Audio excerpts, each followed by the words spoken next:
Hello friends, welcome to my channel inner growth and outer success. इस inner growth के लिए आपके लिए नई खास स्टोरी। मौका हर किसी के पास आता है, लेकिन कोई उसे हल्का कंकड़ समझ के फेंक देता है तो कोई उसे वही भारी धातु समझ कर उठा लेता है और वो कामयाबी को छू लेता है।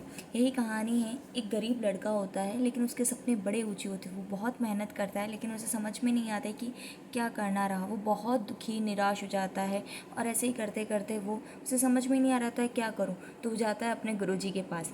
गुरुजी से कहता है कि गुरुजी, पता नहीं, मुझे समझ में नहीं आ रहा है। मेरे इतने सपने ऊंचे हैं। मैं चाहता हूँ कि मैं इतना पैसा कमाऊँ कि मेरे माता पिता को कोई दुख ना हो, वो आराम से चैन से जी सकें और अच्छे अच्छे जितने तीर्थ हैं वो सब कर सकें। मैं अपने लिए एक अच्छी ज़िंदगी चाहता हूँ, लेकिन कोई समझ में ही नहीं आ रहा, कोई मौका ही हाथ में ऐसा नहीं आ रहा है। वो बहुत निराश होता है।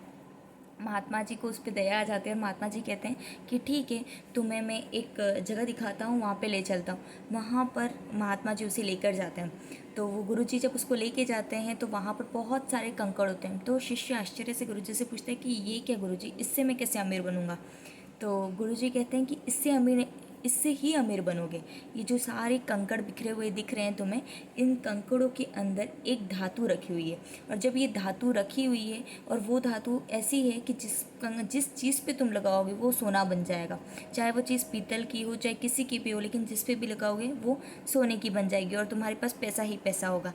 तो उसने कहा कि फिर मैं कहाँ से पहचानूंगा। तो गुरुजी ने कहा बहुत आसान रास्ता है कि सारी ही जो बाकी के कंकड़ हैं वो ठंडे हैं, लेकिन जो वो जो धातु वाले कंकड़ होगा वो थोड़ा सा हल्का सा गर्म होगा। तुम्हें वही पहचानना है और बस काम करना है, लेकिन इतने में से तुम्हें टाइम तो थोड़ा लगेगा। शिष्य राजी हो जाता है। शिष्य कहता है कि क्या इसमें क्या मेहनत, मैं तो आराम से कर लूँगा ये काम, मुझे कोई दिक्कत नहीं है। तो वो अगले दिन से ही काम पे लग जाता है। पहले दिन 5 घंटे निकालता है, परखता है, जांचता है। सारे ठंडे कंकड़ होता है वहाँ समुद्र के किनारे जो होता है वो फेंक देता है कि ठंडे कंकड़ों को अगर मैंने वापस इसमें डाला तो मेहनत बढ़ जाएगी। ऐसे ही करते करते करते करते उसको दिन बदल गए, लेकिन धीरे धीरे जैसे जैसे दिन बनते गए उसने अपनी आदत बना ली कि वो हर कंकड़ को लेता, ज़्यादा उसकी जांच परख नहीं करता जो शुरुआत के दिनों में वो कर रहा था। और लेता हाथ में, लगता ठंडा है, फेंक देता, लेता हाथ में ठंडा, देखता और फेंक देता। इस तरीके से उसकी आदत हो गई। लगभग 5 महीने हो गए, उसके हाथ में वो गर्म धातु वाला कंकड़ आ गया था।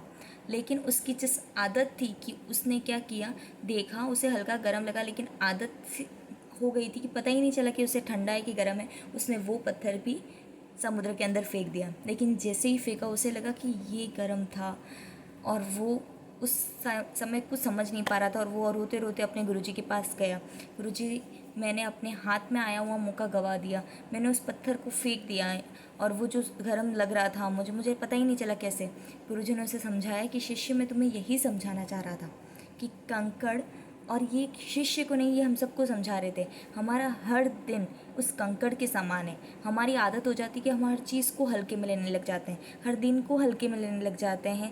हर हर जो भी मौका आता है हमारे पास में, हमें लगता है ये तो ठंडा ही कंकड़ है, इससे फेंक ही देना है, और हम उसे पूरे दिन को फालतू में वेस्ट करके चले जाते हैं।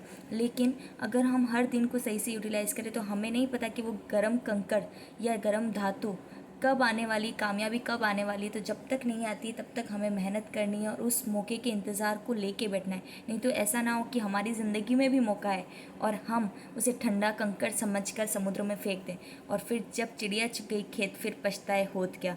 धन्यवाद, मिलते हैं नेक्स्ट स्टोरी में।